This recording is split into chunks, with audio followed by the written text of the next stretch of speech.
Welcome to Conveyancing Matters with Lorraine and Stu. Join us for a chat about all things property. Well, good morning and welcome to another Conveyancing Matters show. So today we have a special guest. It's Billy Smith, live from Scotland. So Billy, do you want to quickly introduce yourself? Absolutely. Thanks, Stuart, and thanks, Lorraine. My name is Billy Smith, as Stuart said. I am the director of a firm known as Clarity Simplicity, trading under two brands. That one up there is Simplicity Legal, and that one up there is Complete Clarity Solicitors.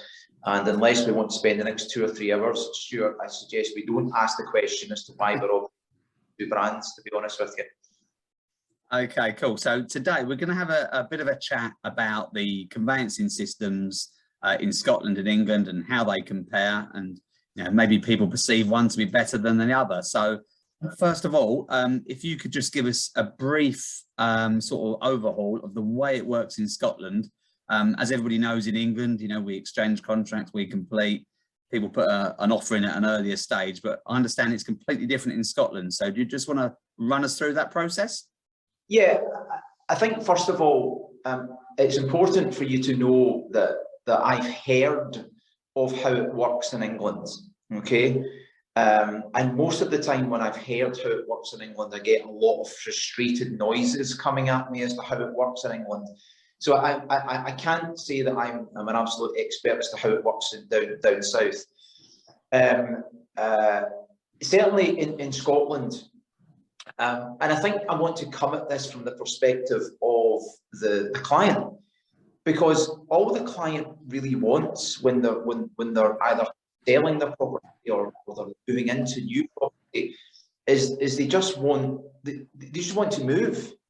They really don't want to know the technicality as to all of the legal ins and outs and all the rest of it. So the process from a client's perspective is that, so let's say for example they're buying property. So they'll go online ordinarily, they'll find the property of their dreams, and they'll be terribly excited because they found the property of their dreams, and they will then probably contact the estate agent. 9 times out of 10, 10 times out of 10, it is a property that's with an estate agent in Scotland. They'll contact the estate agent. The estate agent will arrange for the client to have a viewing.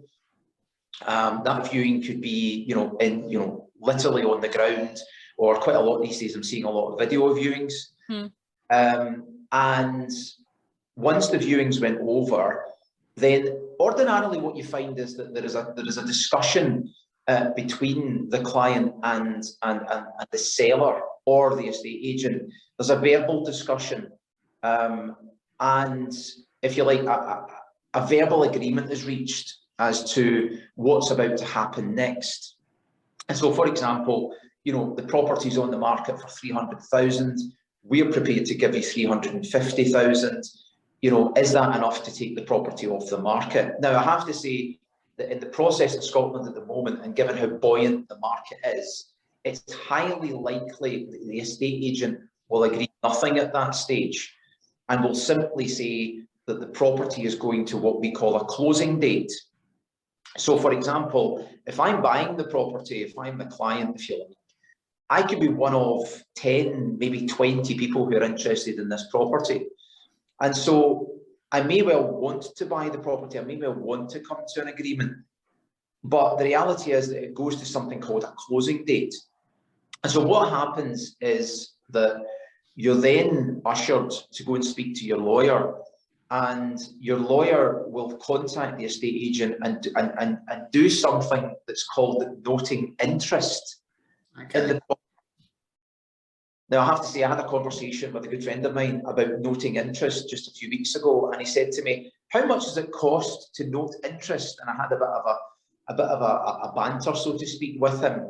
And when he realised that all it was me phoning up an estate agent and saying, "Hi, I act for Mr. Smith, and he's interested in 123 ABC Street," he was somewhat surprised at how simple that was. And basically, all that is the estate agent noting you down on a list to say that Mr. Smith is interested, and therefore when it comes to the closing date, that Mr. Smith, may be making a formal offer on that property. And so the closing date, let's say, for example, well, we're on at the moment, Wednesday, the 8th of December. Let's say that closing date is today. Then ordinarily the closing will be at 12. I don't know why it's 12. They just seem to be 12. And every single written offer that anyone wants to make will ordinarily be made to the estate agent. Once that closing happens, so 1 minute past 12, no further offers should be accepted. Yeah, I've seen that change from time to time. Should be. And I've got to say, everything that I'm saying to you so far, Stuart, this isn't law. This is just, this is a process that's developed over many, many, many years. Okay. The estate agent is supposed to then gather all of the written offers that lawyers have sent into them on behalf of their clients and assess which offer is going to be accepted, and then they go and speak to the seller, and the successful party is then contacted. And really at that stage, the successful party who is just excited to be buying the house, at that stage thinks that that's it, it's done, it's dusted, I'm moving into my house in 6 weeks' time, and surely nothing could possibly go wrong. And I have to say, 9 times out of 10, nothing goes wrong, and everything is a-okay. But in Scotland, we have a system of what we call missives, and I have to say, clients get quite confused as to what missives are.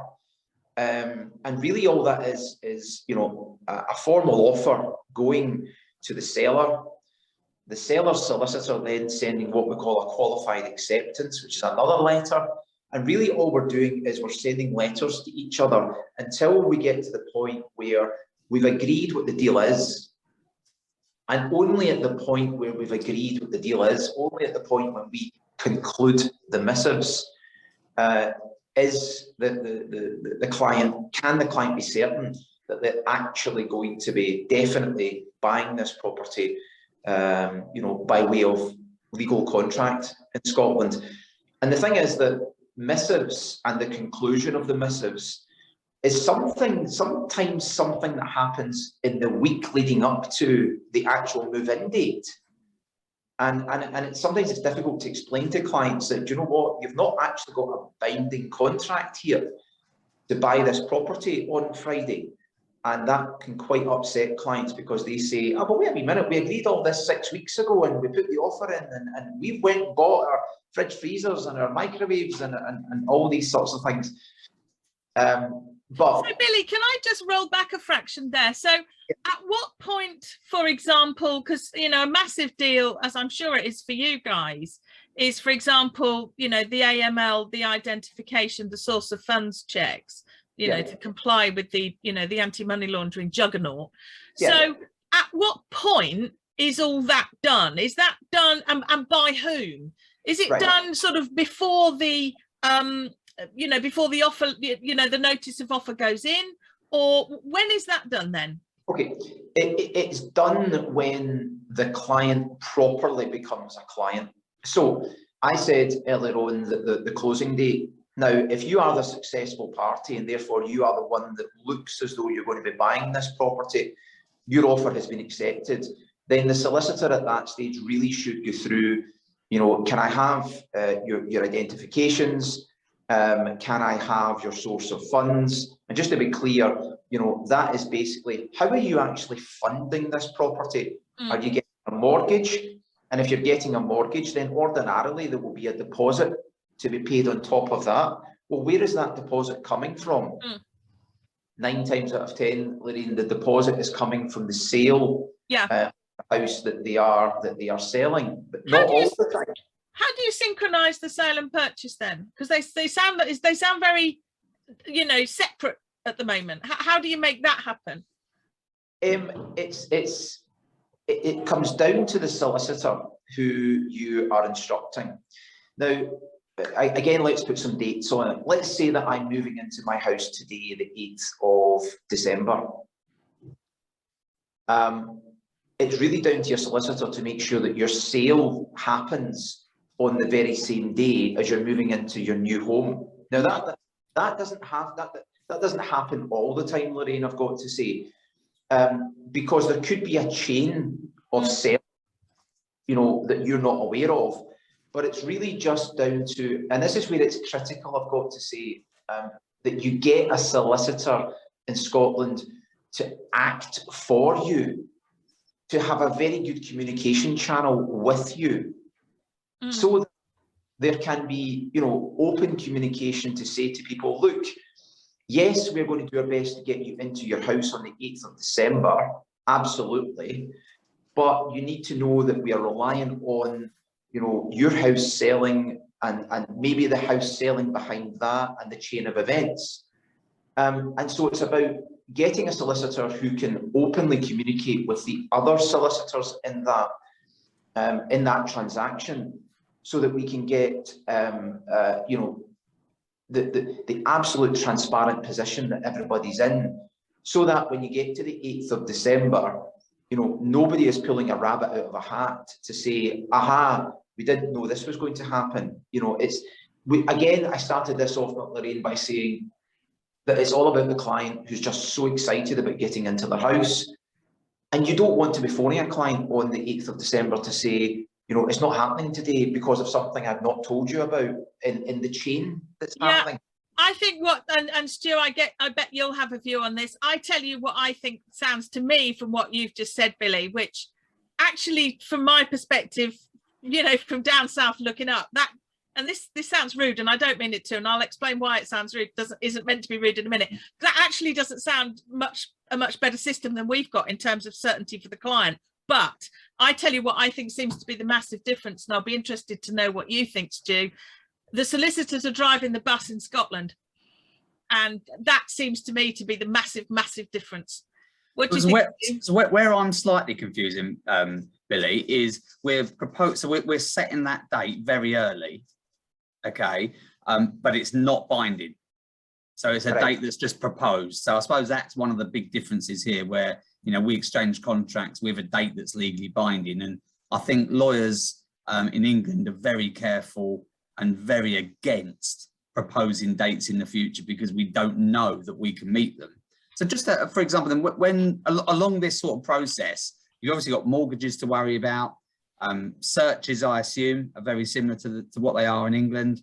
And of course, your due diligence in terms of looking at the property that clients are going to buy. So what would happen then if you had, you know, an adverse entry or something wrong on the title, or there was a problem with the mortgage, a condition that maybe you couldn't fulfill? What would happen, and at what stage? Well, in order to answer that question, I'm going to tell you a live story of a very, very good friend of mine, who incidentally has promised me that he will do one of these Zoom interviews with me, where he was selling his house on, I think it was the 13th of August this year. And we had someone who was a cash buyer for the 13th of August. She didn't have a chain. She didn't have anyone behind her. She didn't, you know, she was moving from rented accommodation into their home in Renfrewshire in Scotland. And so my friend had went out and found the dream home that in the process of us doing the conveyancing for the new home, and before anything, you know, before the missives were concluded, before the contract was bound, we identified that there was a land problem with the new house that they were going to go and buy. And that was not going to be fixed by the 13th of August. No way. We communicated with them almost literally daily. Now, what then happened in this story is that they then had to move out of their house on the 13th of August.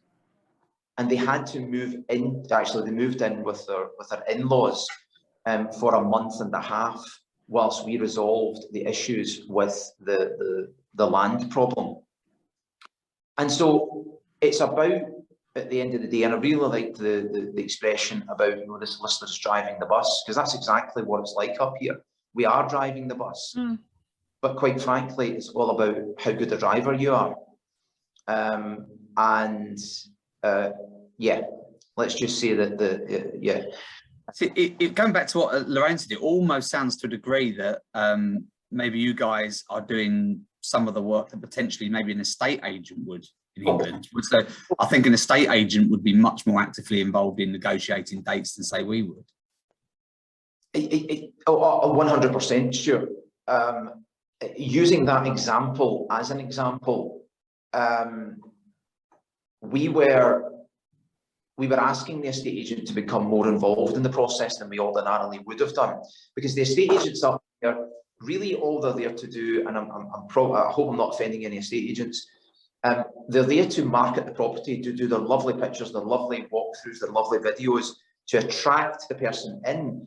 Once they've got the closing date finalised, and once they've got the offer sorted, and once that's off to the solicitor, you really don't hear from the estate agent again until that is round about the day of the entry, so that the estate agent, and of course quite rightly, can issue their invoice for the estate agency services and get paid from the settlement funds. But you see, Billy, that's really interesting, because I think lots of people who haven't been doing conveyancing, you know, certainly as long as I have, in England and Wales, that, you know, they will be shocked by that. But the reality is, and, you know, and I hate to sound like an old, you know, an old biddy, but I'm going to, but you are kind of, I think, largely explaining the conveyancing process as it used to be down here, you know, I don't know, probably 20 years ago.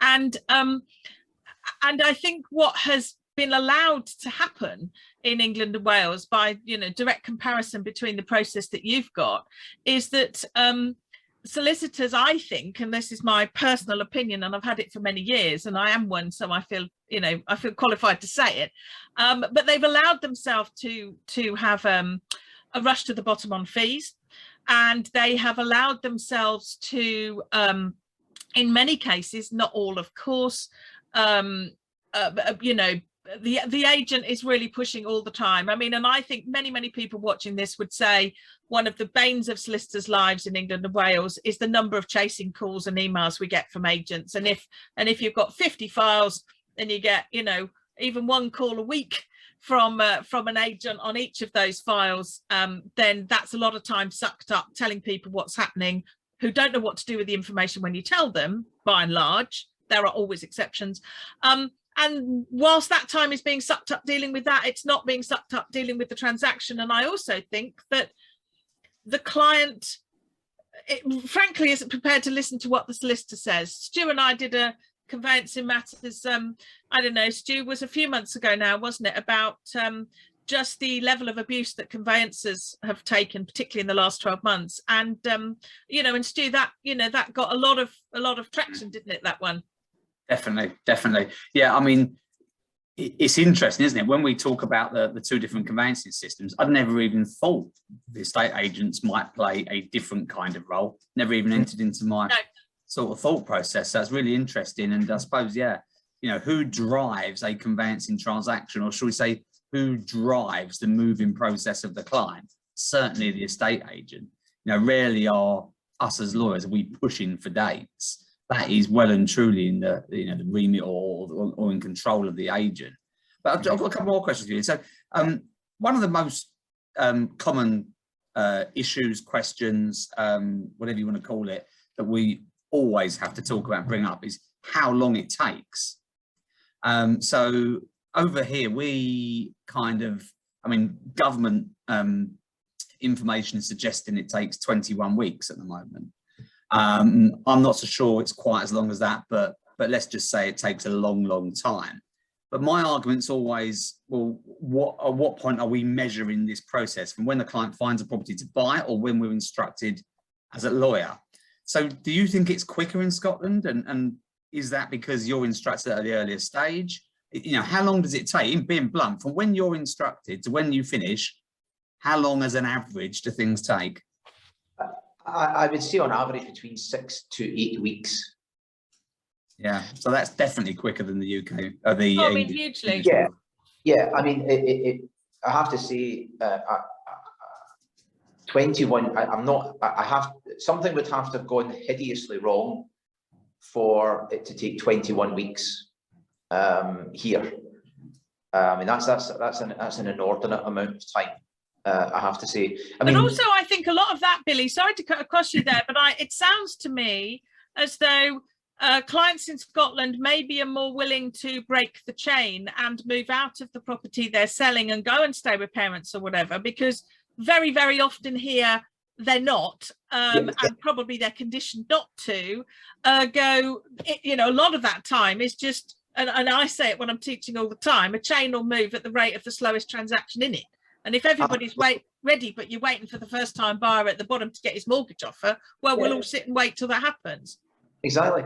And Lorraine, at this particular, acute point in the property market in Scotland, where it is buoyant, we have had many experiences of, and it's particular to the new build market, many experiences of people wanting to buy new build property, and the sellers of the new build properties telling them that they will have to move out. They'll have to sell their own house before they come anywhere near the new build property market. They'll have to tell them that they're out there. So they're having to go and live with parents. They're having to go and rent. Gosh, that's interesting. Yeah. Now that I have to say that's a relatively unique situation that's really developed over the past, I would say, 6 to 12 months up here, and it's simply it comes down to basic economics of supply and demand. Yeah. So Billy, can I ask, because this is something I sort of have in my head from my years of idly watching property programs on the telly. I did think when I went freelance, actually, Billy, that I would be able to spend from 10 a.m. to 11 a.m. every morning in my slippers watching Homes Under the Hammer, and I've been gutted that I haven't been able to do that. It's great that I'm busy, but one of the things I kind of had in my head that happens in Scotland, and you'll put me right here, is that this the noting of interest, where you could have sort of 20 buyers queuing up on the agent's list. Does that mean, because I'm looking for the hidden costs thing here, so does that mean that 20 buyers could potentially have paid for a survey, for example? When will that happen?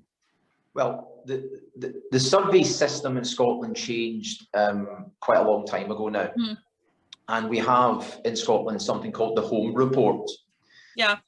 So in order to explain what that means, let's go to a system before the Home Report.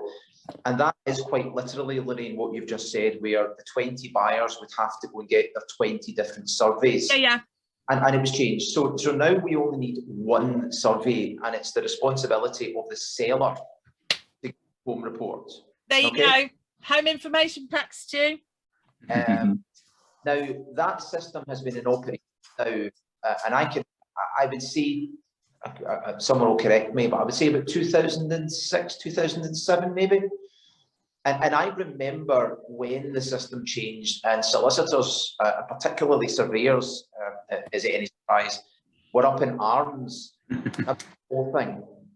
But I have to say that the system that we've got from a survey perspective works incredibly well. One of the things that we are at pains to say to people who are buying houses and therefore relying on the surveys that they've been given, and there's nothing wrong with the surveys that have been given, they're all reputable high street surveyors, who come with the usual indemnity insurances and all that sort of thing. If there is anything that you are at all uncertain with when buying a property in terms of its condition or otherwise, don't absolutely rely on the survey that you've been given. Go and get your own survey to give yourself further protection.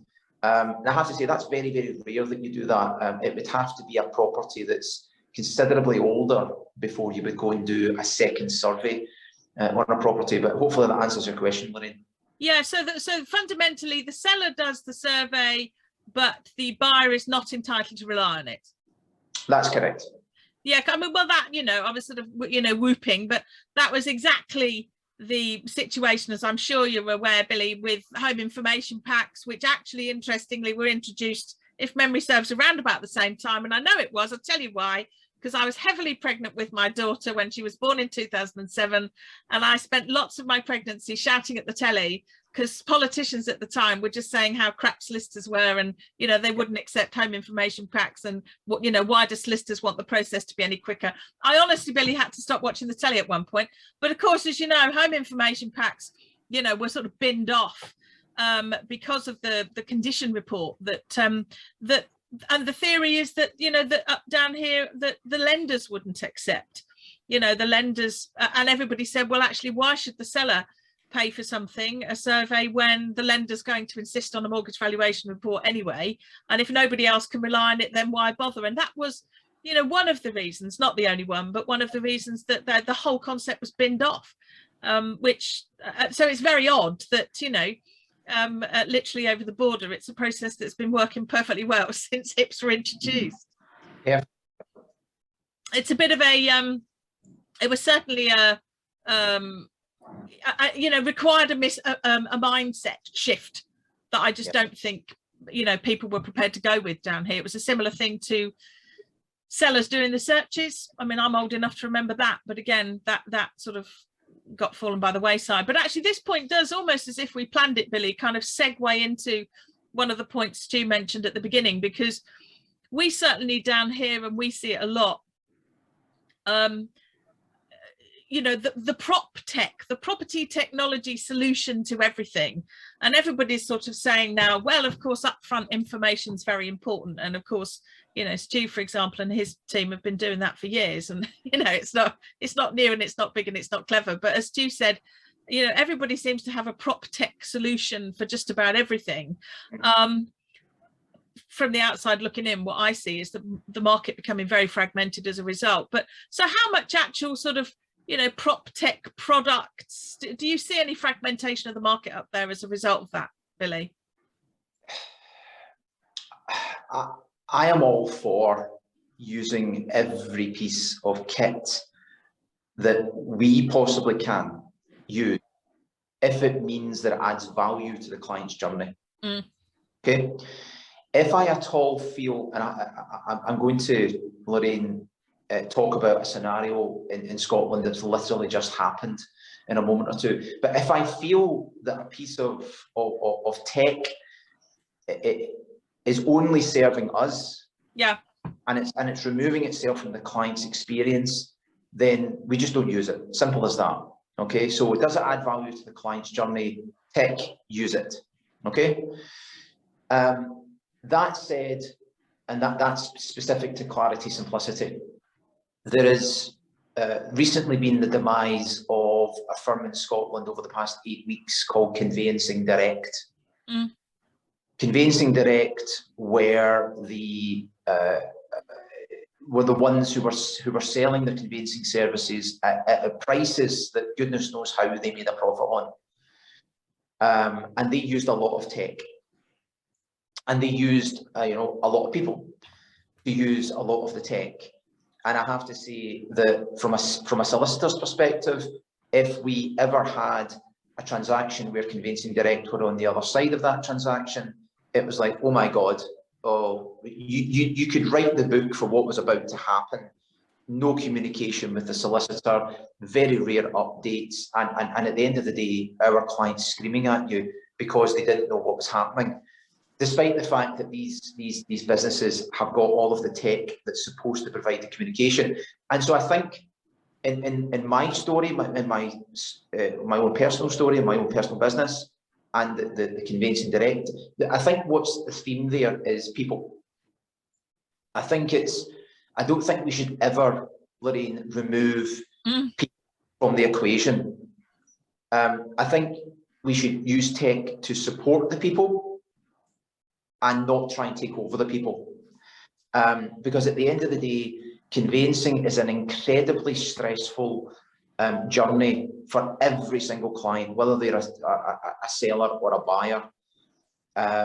And if you're great at communication, and if your communication levels are high, then you'll have a very satisfied client. Even if at the end of the day, for example, my friend's story, even if at the end of the day they have to move out for 6 weeks, you know, he told us that, you know, he was absolutely delighted with what we did. It didn't go exactly how he wanted it to happen in his ideal world, but he knew exactly why it was that he was having to move out.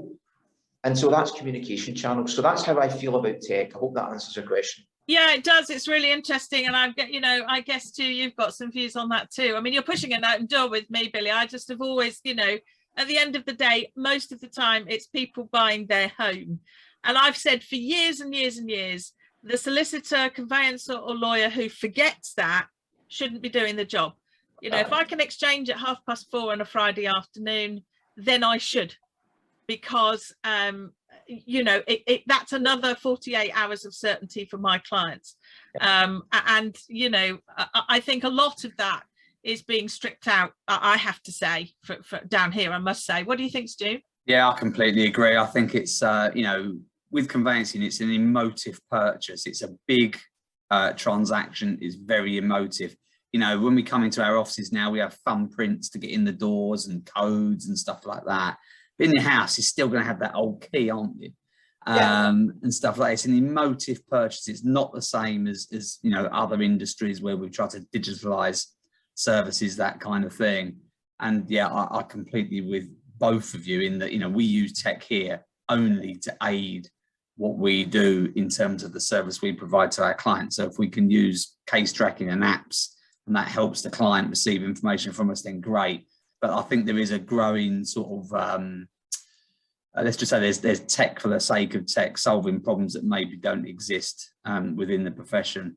So that's definitely crept in. But no, I totally agree with everything you've just said there, Billy. Really interesting about the conveyancing direct story, because again, I'm sure that people watching this, Billy, will be, rolling their eyes, and certainly there are, firms south of the border who operate on that business model. And, I'm sure the people that set them up have, made a lot of money, and good luck to them. I can't criticize anybody. But of course, we've got a big outfit down here that's, suffering, and their clients are suffering and still suffering a number of weeks on because of a massive IT glitch, which one has to say there, but for the grace of God, go all of us. But, tech has been a very significant part of their business model, and they're still, they are still dealing with the fallout in a massive way, which I think is quite interesting. So Billy, so the agent will market the property, the seller will do a home report, the buyers will essentially line up and note their interest, the closing date will happen, at which point no further offers should be taken.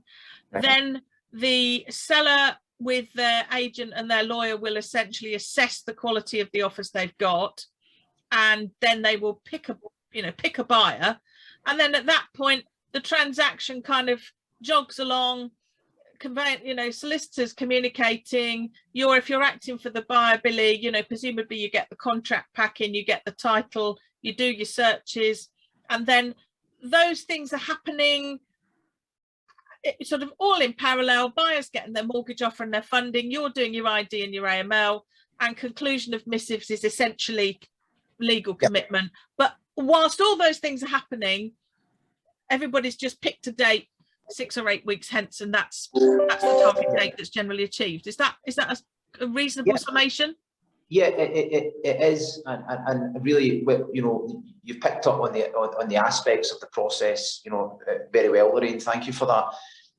All I would add to that is that this date that we picked in the future, again coming back to the solicitors, it really is for the solicitors to be able to openly communicate in a bid to say, our proposed date of entry or a proposed date of sale is the 8th of December. To have open communication with solicitors to say, are we heading toward that date well? And the solicitor saying to another solicitor, is there anything, client confidentiality and all that sort of stuff, but is there anything in the background of your transaction that you want to tell me now that's likely to cause the 8th of December not to happen? Yeah. And so, yes, would you have, for example, then delays with local authorities producing searches, or delays with management companies producing packs? No, we shouldn't have any delays in that regard, whatsoever. Our searches are pretty sharp. Everything else, no, none of that really should, provided you've got a proactive solicitor acting for you, who starts to work immediately when your offer has been accepted, Stuart, right? And doesn't wait until the week of the transaction settling to do all of the things that need to happen, provided they start to work. So I said to you earlier on that about 6 weeks, plenty of time to get every single conveyance sorted. And if it's not going to be sorted, plenty of time to identify the issues that you've got and hopefully to resolve them. And if you can't resolve them, then let's agree a strategy, a la my friend on the 13th of August. You see, that's really fascinating, the extent to which, and I had no clue, which is why I think this series is going to be so interesting, because I had no clue that the solicitors were so completely central and pivotal, because that's so absolutely divorced from the situation we've got now. But as Stu just said, Billy, you know, we can wait 6 to 8 weeks down here just to get a leasehold management pack from a management company on a leasehold flat. It can take that long or longer, as I say, for just a bog standard management pack to come out. They are, a lot of them are terrible, you know. Last year, there was one particular local authority that was taking 3 months to produce searches. So automatically, you know, that's 12 weeks before you even think about anything else. It sounds to me like a lot of the third parties potentially are taking a lot longer here as well. What about mortgage offers and, you know, the ability for the seller to get the surveyor? Are there any delays or lag points there? Mortgage offers vary, obviously, Stuart, as you'll have experienced yourself, from lender to lender. Okay. Some lenders are very, very easy to deal with. There are lenders who are not so easy to deal with. But none that I can honestly, hand on heart, say that if a client comes and says, I am using X, Y, and Z lender, that we go, oh my God, this is going to be an absolute horrific. There's none of those.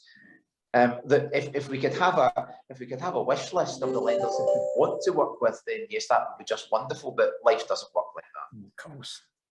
So Billy, this sounds a bit of a sort of trite question, really, but just to really kind of get down to the nub of it. So can you summarise for Stu and I and the people watching, because I do think they'll be fascinated. You're going to get a really busy market, Billy, because everyone's just going to sort of like all shove up to Scotland and say, well, crumbs, I'm going to go and do it there.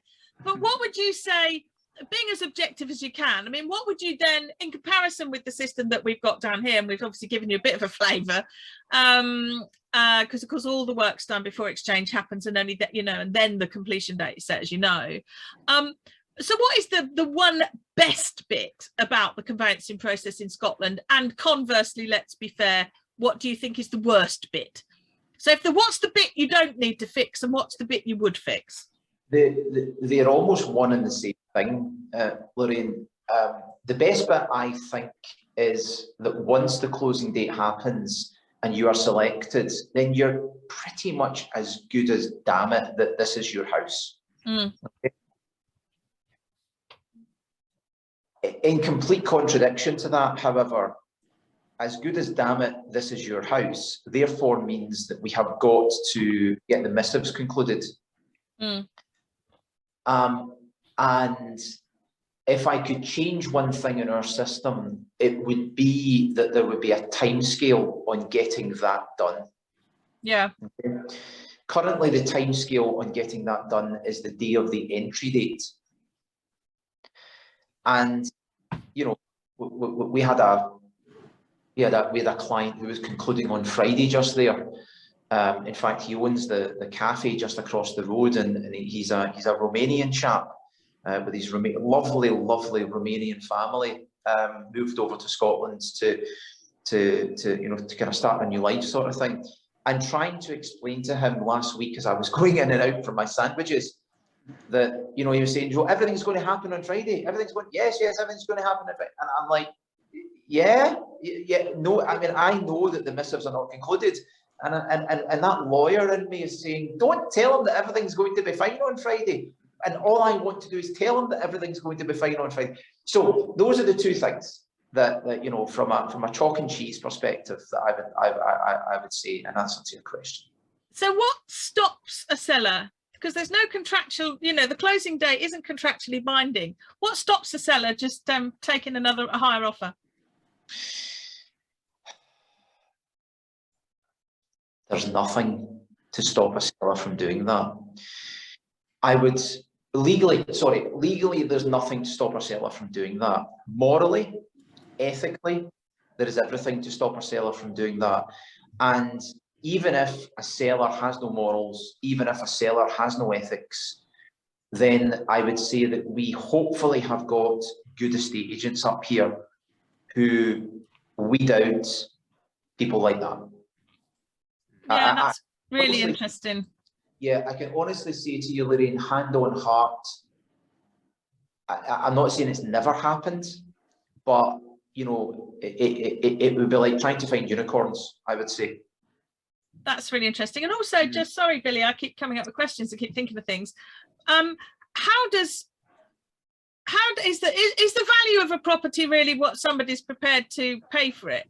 In the sense that I've always wondered about this, you know, and again, you kind of hear it on the telly, that a property goes on the market for X pounds, but somebody, you know, and you'll have, you know, 15 different sort of amounts that buyers are prepared to pay, with perhaps very little sort of based in reality. I mean, how does that work? Well, the home report has been revolutionary for that. Okay, yeah.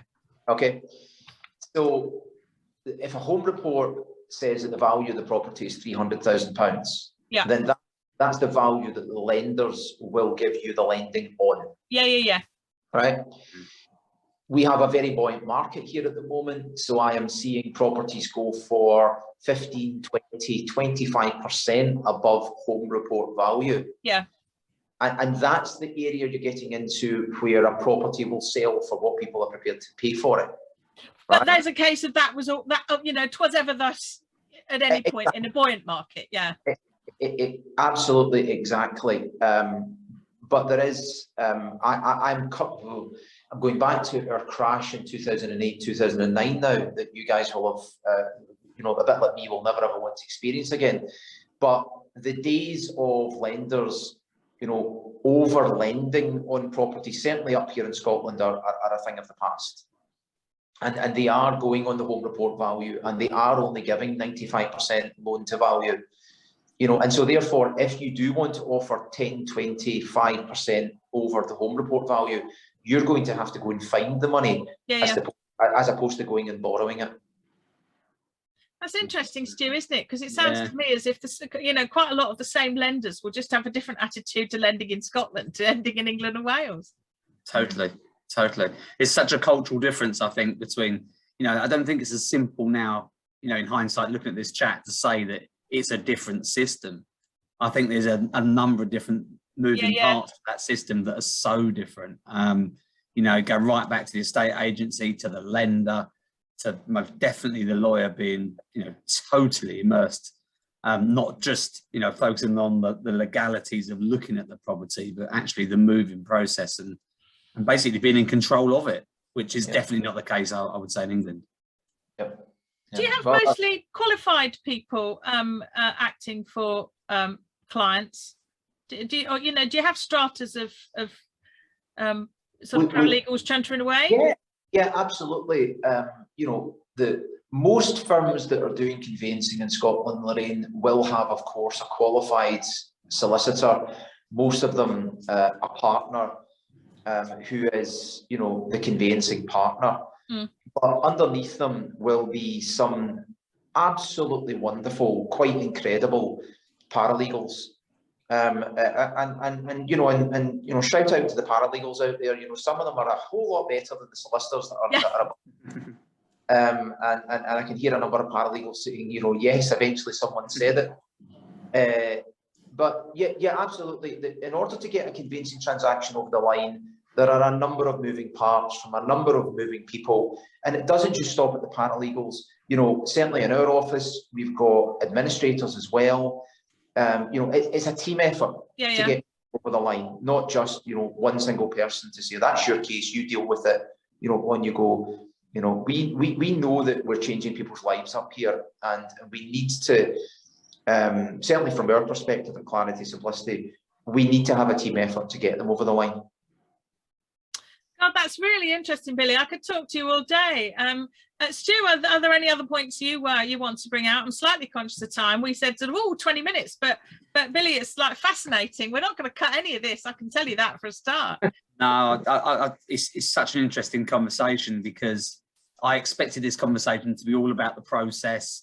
And, you know, and in my mind, I thought, oh, it was just going to be when we start something to when we finish something. But the thing that's really shone through to me is just how different the role of each person's job role is. So I think we could just chat on and on and on and on at this rate. I think that if there's one thing I'd like to add into this, and it does mildly go back to the conveyancing direct discussion, and I want to be clear, seeing as I'm being recorded, I am not saying that conveyancing direct have gone down because of how they structure their conveyancing business. I don't know what happened there.